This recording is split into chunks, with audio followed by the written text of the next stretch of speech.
कथेचं नाव आहे अबोला a journey of love भाग 15। अक्षय रूम मध्ये निघून आला। तोच फ्रेश व्हायला निघून गेला। थोड्या वेळात तो फ्रेश होऊन बाहेर आला। तोवर अमूल्या रूम मध्ये आली होती। त्याने तिच्याकडे दुर्लक्ष केलं आणि तो बेडवर जाऊन पडला।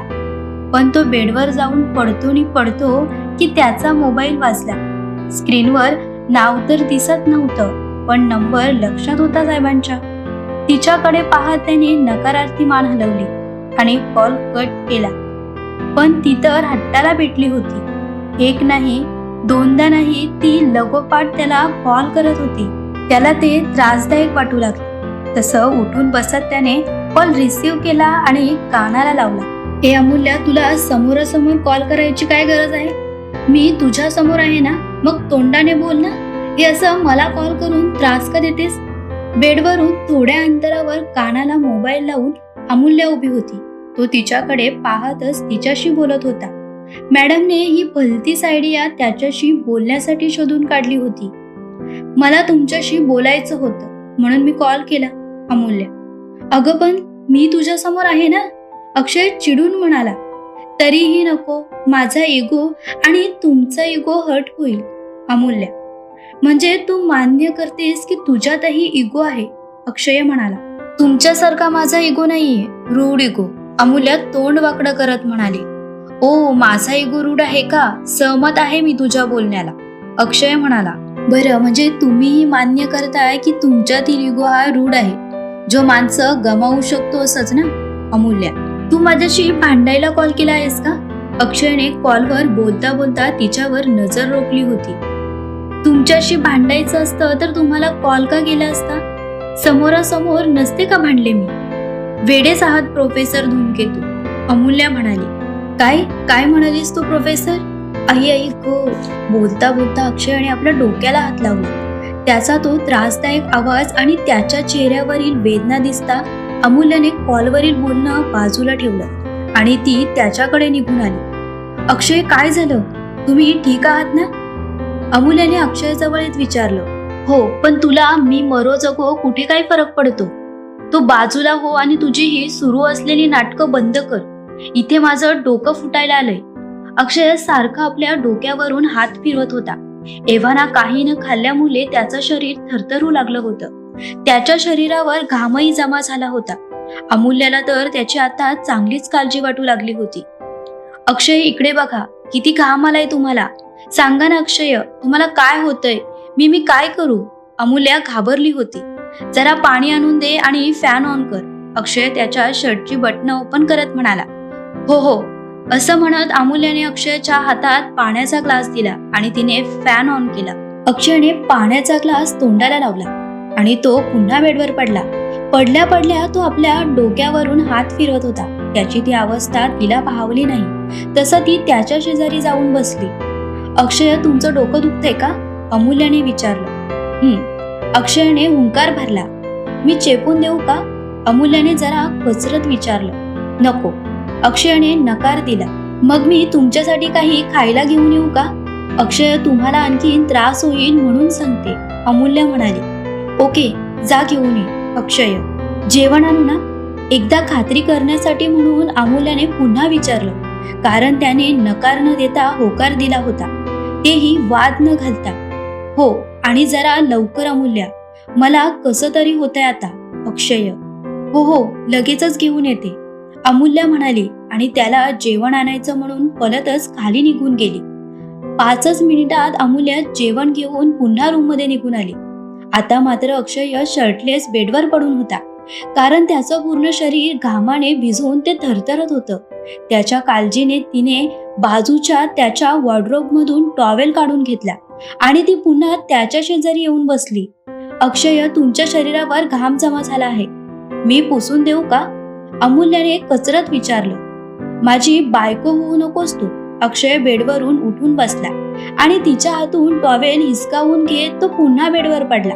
अक्षय, तुम्ही काही खाऊन घेता का? म्हणजे कदाचित त्याने तुमचा त्रास कमी होईल। अमूल्या, जरा वेळ थांब, अक्षय म्हणाला आणि तसाच बेडवर पडून राहिला। ती मात्र फक्त काळजीने त्याच्याकडे पाहत बसली होती, कारण ती त्याची बायको असली तरीही त्याने तिला तो हक्क दिला नव्हता ना. नवरा म्हणून तिने त्याला तसा हक्क दिला होता. अशात ते कसं एकमेकांना समजून घेत त्यांच्या दुःखद प्रसंगी त्यांच्या जखमेवर प्रेमाची फुंकर घालणार होते. आणि अशात कसं त्यांचं नातं बहरणार होतं कोण जाणे. तो डोळे बंद करून शांतपणे पडून होता आणि ती त्याचं निरीक्षण करत होती. साहेब शर्टलेस होते. त्याचं ते पिळदार शरीर, भारदस्त छाती पाहून ती तर घायाल झाली होती.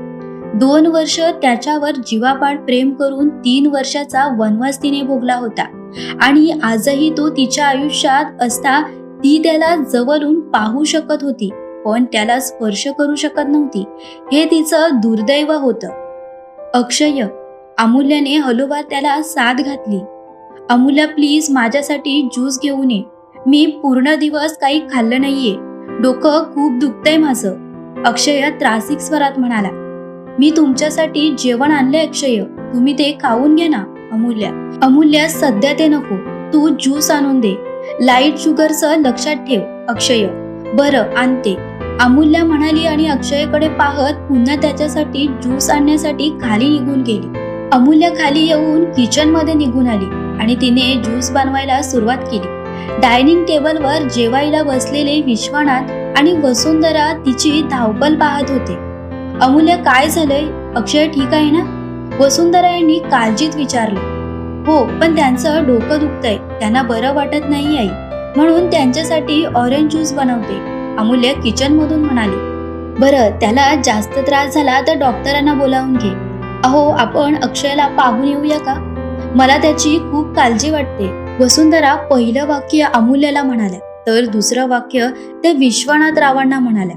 वसुंधरा, अगं आपण त्याची काळजी करत गेलो तर अमूल्या त्याची काळजी करते याकडे तो दुर्लक्ष करेल.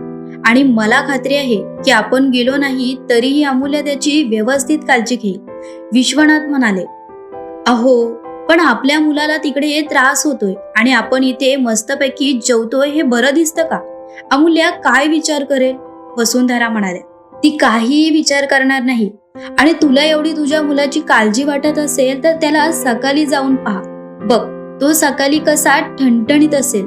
आता गुपचूप जेवून घे, उद्या सकाळी काय ते पाहू. विश्वनाथ म्हणाले.